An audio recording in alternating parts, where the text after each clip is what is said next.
karena kita malas berpikir dan mempertanyakan ulang narasi yang diberikan ke kita.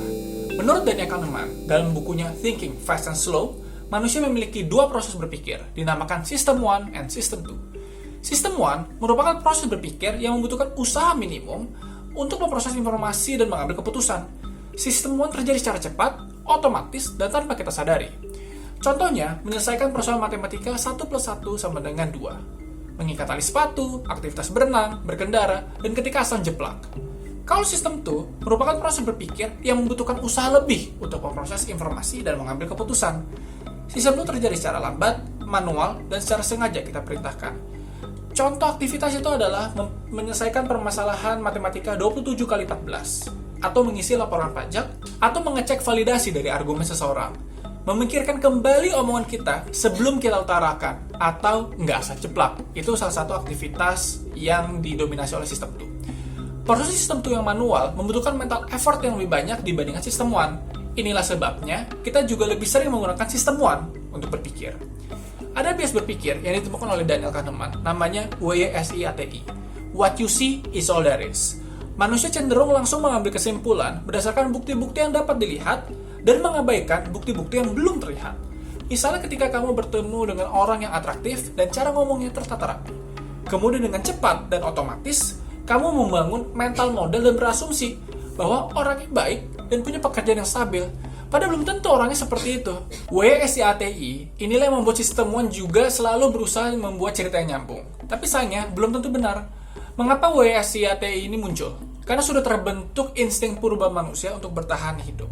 Nenek moyang kita pertama kali mendengarkan auman singa, misalnya, dia akan mendekat karena penasaran apa gerangan yang dapat menyebabkan suara tersebut. Kemudian ternyata ketika dia mendekatnya, singa itu menerkam dan membunuhnya. Nenek moyang bertahan hidup dari peristiwa tersebut akan mengcapture memori tersebut di benak mereka. Selanjutnya, ketika mereka mendengarkan auman singa, mereka akan menjauh atau bersembunyi. Karena sistem 1, mereka sudah langsung meregister auman singa itu berarti fatal buat mereka.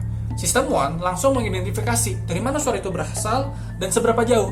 Lalu sistem 2 akan mengambil keputusan apakah mereka bersembunyi atau langsung lari. Padahal bisa saja auman tersebut ada suara lain yang tidak berbahaya. Inilah what you see is all there is. Kecenderungan sistem 1 inilah yang membuat kita mudah percaya dengan teori konspirasi. Kita sebagai manusia itu tidak tenang kalau ada sebuah kejadian yang terjadi tanpa ada penyebab yang dapat kita mengerti dengan jelas. Kita sebagai manusia tidak dapat tinggal diam sampai kita dapat merangkai sebuah cerita yang jelas, nyambung, dan koheren. Contoh cara kita menerima teori konspirasi. Kaseto tampil awet muda. Kok bisa? Padahal sudah senior. Apa rahasianya? Kita jarang sekali melihat Kaseto melakukan sesuatu agar tampil awet muda. Kita hanya dapat melihat aktivitas-aktivitas dari Kaseto. Bias berpikir WSIATI ini pun terjadi. Langsung sistem 1 kita berusaha merangkai cerita. Kemudian kalau misalnya kita googling untuk mencari tahu penyebabnya, kebetulan kita menemukan blogspot yang menjelaskan fenomena awet muda selebritas. Disebutkan dalam blog tersebut, cara artis untuk awet muda adalah dengan menghisap darah manusia. Kan tidak ada bukti lain yang lebih mudah untuk kita cari, maka dengan mudah narasi menghisap darah manusia itu adalah obat awet muda. Karena seperti logis, karena kemudian kesimpulan ini pun terwujud, dan jadi kita berpikir bahwa Kaseto menghisap darah manusia supaya tampil awet muda.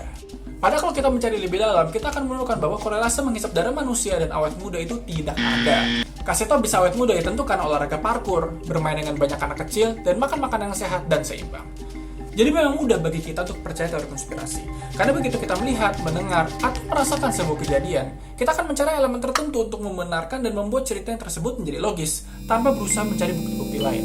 Karena mencari bukti lain itu adalah pekerjaan sistem 2, yang membutuhkan mental effort yang lebih banyak.